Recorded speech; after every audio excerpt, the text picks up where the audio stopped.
ठीक है, आपको देखा होगा नवाब मलिक के दामाद भी जेल में रह के आ चुके हैं, ड्रग्स के केस में ही रह के आ चुके हैं। तो वो पीड़ा उनके मन में है कि ऐसा अगर और लोग भी इस तरीके से जेल जा रहे हैं तो इस व्यवस्था को वो लोग बदलना चाहते हैं कि नहीं, मतलब कहने का मतलब ये है बॉलीवुड और ये जो बड़े बड़े नेता हैं इनके जो ड्रग्स सिंडिकेट्स के साथ में जो लिंक हैं और ये ड्रग्स लेते हैं या इनके बिज़नेस में ये जो लिप्त हैं, ये इनसे अपने आप को बचाने का एक नया का नया एक प्लानिंग चला रहे हैं कि किसी तरह से गवर्नमेंट के ऊपर दबाव बनाया जाए और हम सब लोग अपने आप को सेव कर सकें। नवाब मलिक के वाकई अंडरवर्ल्ड से संबंध हैं और वो संवैधानिक पद पर बैठा हुआ व्यक्ति है, उसको समीर वानखेड़े जैसे व्यक्ति पर ऐसे आरोप नहीं लगाने चाहिए थे। समीर वानखेड़े एक ईमानदार व्यक्ति है और जो जितने भी फिल्म इंडस्ट्रीज़ के लोग हैं वो सब नशेड़ी हैं, पूरी तरह नशे में लिप्त हैं। इसलिए समीर वानखेड़े ने कोई गलत कदम नहीं उठाया, वो उनको पूरी हिस्ट्री को उजागर कर रहे हैं। लेकिन नवाब मलिक तो एक दिवालियापन का शिकार हो गया, वो मानसिक दिवालिया हो चुका है। पूरे बॉलीवुड और पूरे के पूरे महाराष्ट्र में हलचल मच गई है। तो आप देख रहे हैं कि अभी तो बहुत परतें खुलने बाकी है, क्योंकि गवर्नमेंट भी जो अपना एनसीबी है और ईडी है, सारी एजेंसियां, क्योंकि इसमें कई तरह की जो लिंक्स हैं वो निकल के आ रहे हैं, तो वो धीरे धीरे ही वो सारी चीज़ें रिवील करेंगे। सरकार के पास मतलब बहुत सारे ऐसे सबूत हैं जिनमें ये आगे ये अभी कहानी अभी बहुत लंबी जाएगी। तो ये तो इसको अटेंशन डाइवर्ट करने की कोशिश कर रहे हैं, वहाँ दंगे करवा के या मिसगाइड करके लोगों को, या ऐसा है कि झूठे दूसरे के ऊपर ब्लेम लगा देना, समीर वानखेड़े के फैमिली के ऊपर ब्लेम लगा देना। सपोज़ समीर वानखेड़े नहीं होता, कोई और ऑफिसर होता, अगर वो भी ईमानदारी से काम करता तो उसके साथ भी यही होता।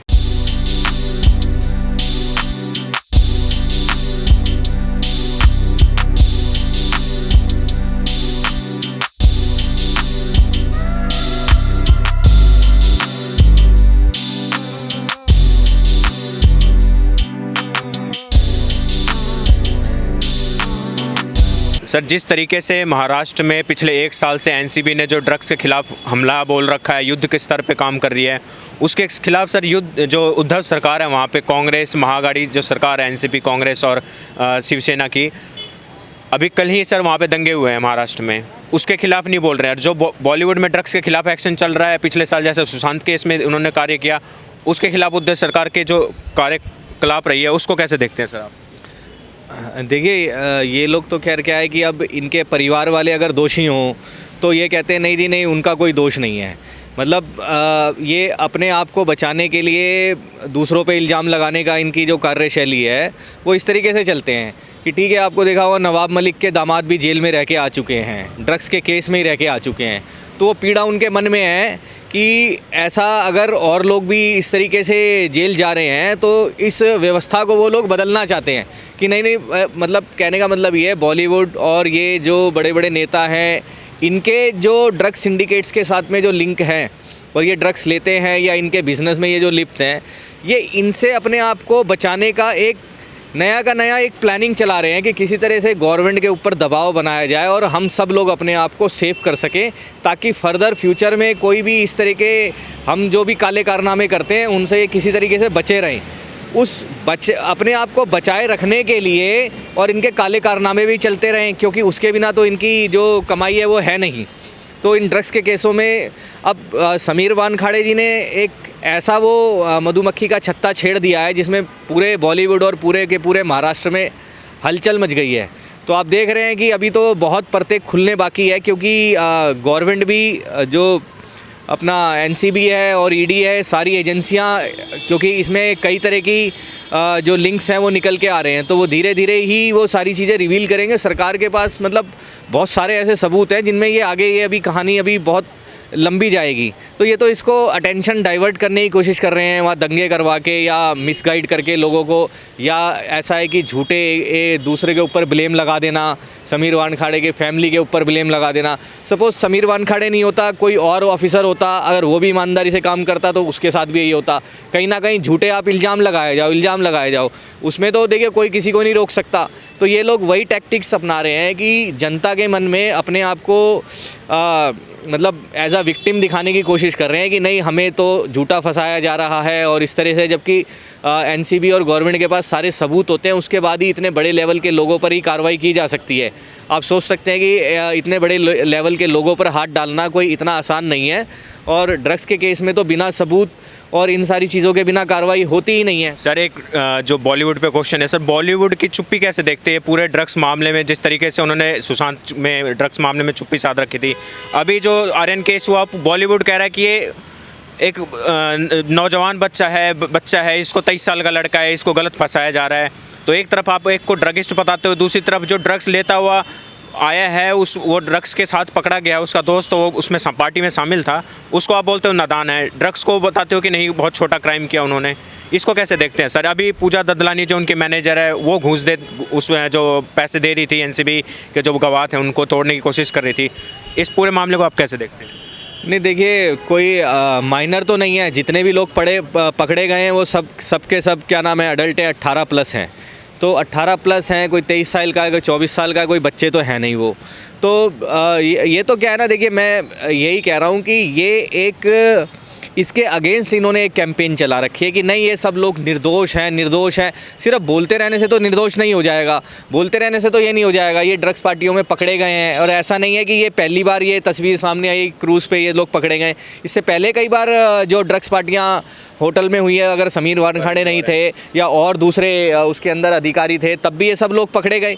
तो मुंबई तो एक बॉलीवुड की एक ऐसी ड्रग्स की कैपिटल है जिसमें संजय दत्त से लेकर और अब तक पता नहीं कितने लोगों के नाम उसमें शामिल है, कितने लोग सुसाइड कर चुके हैं, कितने लोग मर्डर कर चुके हैं। वहाँ तो बर्बाद हो रहा है। तो मुंबई को और बॉलीवुड को इस दलदल से निकालने की ज़रूरत है जिसमें इस तरह के समीर वानखेड़े जैसे अफसर जो हैं वो काम कर रहे हैं। तो बहुत अच्छी बात है। तो जनता को क्या है कि एक तरफ ड्रग्स की पैरवी करने वाले लोग और एक तरफ ड्रग्स को ख़त्म करने वाले लोग, दो लोग हैं। तो देश ये देख रहा है कि ड्रग्स से फ़ायदा क्या है। अगर कोई ड्रग्स ले रहा है तो वो आदमी सही काम थोड़ी कर रहा है, जो ड्रग्स बेच रहा है वो सही काम थोड़ी कर रहा है। तो हमें तो समाज को इन चीज़ों से बचाना है। उड़ता बॉलीवुड तो बना देते हैं पर ये नहीं देख, उड़ता पंजाब बना देते हैं पर ये नहीं देखते कि उड़ता बॉलीवुड भी है। हाँ, तो ये लोग अपने आप को इसी तरह से ये दिखाते हैं, मतलब काम तो गलत करते हैं लेकिन ये दिखाते हैं गलत करके भी हम लोग निर्दोष बने रहे, हम लोग साधु संत बने रहे।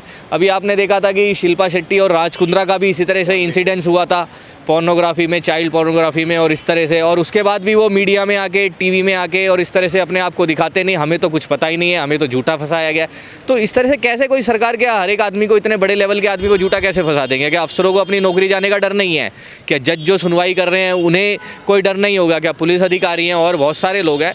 तो ये अपने आप को मोस्टली क्या होता है कि विक्टिम दिखाते हैं और अपने पब्लिक के मन में अपने प्रति ये भावनाएं जगाते हैं, नहीं जी नहीं, हमें ये सरकार जो है ये राजनीतिक कारणों से ऐसा काम कर रही है। और ऐसा नहीं है, ये लोग दोषी हैं और कहीं ना कहीं समाज को भी एक गलत दिशा में ले जाने की ये लोग बहुत हद तक दोषी हैं। तो इसमें बहुत सख्त कार्रवाई होनी चाहिए ऐसी। सर जिस तरीके से महाराष्ट्र में आर्यन खान केस में एक के बाद एक ट्विस्ट आ रहे हैं, अभी नवाब मलिक जो प्रेस कॉन्फ्रेंस का बुखार चढ़ा है नवाब मलिक को, एक के रोज़ प्रेस कॉन्फ्रेंस कर रहे हैं, अलग अलग अनर्गल आरोप लगा रहे हैं। तो अभी उन्होंने समीर वानखेड़े को टारगेट कर रहे थे, अब उसके बाद जो देवेंद्र फडणवीस और उनकी जो वाइफ है अमृता फडणवीस उनको टारगेट कर रहे हैं। और उसके बाद अभी सर जो रेवलेशंस आ रहे हैं, अंडरवर्ल्ड से लिंक आ रहे हैं, सर उसको कैसे देखते हैं? नवाब मलिक के अंडरवर्ल्ड से लिंक निकल के आ रहे हैं। नवाब मलिक के वाकई अंडरवर्ल्ड से संबंध हैं और वो संवैधानिक पद पर बैठा हुआ व्यक्ति है, उसको समीर वानखेड़े जैसे व्यक्ति पर ऐसे आरोप नहीं लगाने चाहिए थे। समीर वानखेड़े एक ईमानदार व्यक्ति है और जो जितने भी फिल्म इंडस्ट्रीज़ के लोग हैं वो सब नशेड़ी हैं, पूरी तरह नशे में लिप्त हैं। इसलिए समीर वानखेड़े ने कोई गलत कदम नहीं उठाया, वो उनको पूरी हिस्ट्री को उजागर कर रहे हैं। लेकिन नवाब मलिक तो एक दिवालियापन का शिकार हो गया, वो मानसिक दिवालिया हो चुका है और आने वाले वक्त में उसका खामियाजा उसको भुगतना पड़ेगा। सर अभी पहले उन्होंने समीर वानखेड़े की पत्नी को टारगेट किया, उनकी मृत माँ को टारगेट किया, फिर उनकी बहन को भी टारगेट किया, उनके फ़ोटोज़ वायरल करें। तो आपको लगता है अभी अमृता फडणवीस को टारगेट करें, तो आपको लगता है कि ये जो महिलाओं को टारगेट कर रहे हैं नवाब मलिक, किसी तरीके से भारतीय महिलाओं का अपमान कर रहे हैं? वो बिल्कुल अपमान तो कर ही रहे हैं और इसका खामियाजा तो उसको इतना ज़्यादा भुगतने वाला है कि अब वो तिहाड़ जेल ही जाएगा। वो ऐसा नहीं है, कहाँ तक किसी को टारगेट किसी को करना नहीं चाहिए जब उसके पास पूरे वो डुप्लीकेट जो है वो प्रूफ पेश कर रहा है, जबकि उसके पास कोई तथ्य है ही नहीं। तो इसका खामियाजा तो उसको भुगतना ही पड़ेगा।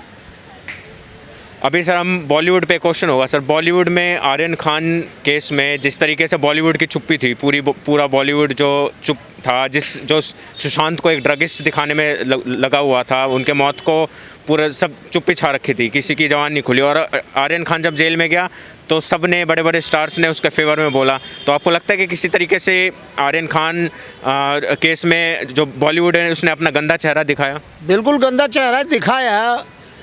आर्यन खान और उसके बाप की क्या उपलब्धि है कि वो सिर्फ खान हैं, इसी का वो फ़ायदा उठा रहे हैं? ऐसा कुछ भी नहीं है, उनकी औकात कुछ भी नहीं है और वो इसका खामियाजा तो भुगतेंगे ही भुगतेंगे। बॉलीवुड के और स्टार्स पे क्या कहेंगे सर, जो सलमान खान हो गए और ये जो ऋतिक रोशन बोलते हैं और ये जो शबाना आजमी ये बोलते हैं? ये सब हमाम में सारे ही नंगे हैं, बोलने को कुछ भी बोले। इनको दिखाई दे रहा है कि हमारी खुद की पोल पट्टी खुल जाएगी, इसलिए कुछ ज़्यादा ही अग्रसर हो रहे हैं, लेकिन इनको इसका खामियाजा भुगतना पड़ेगा।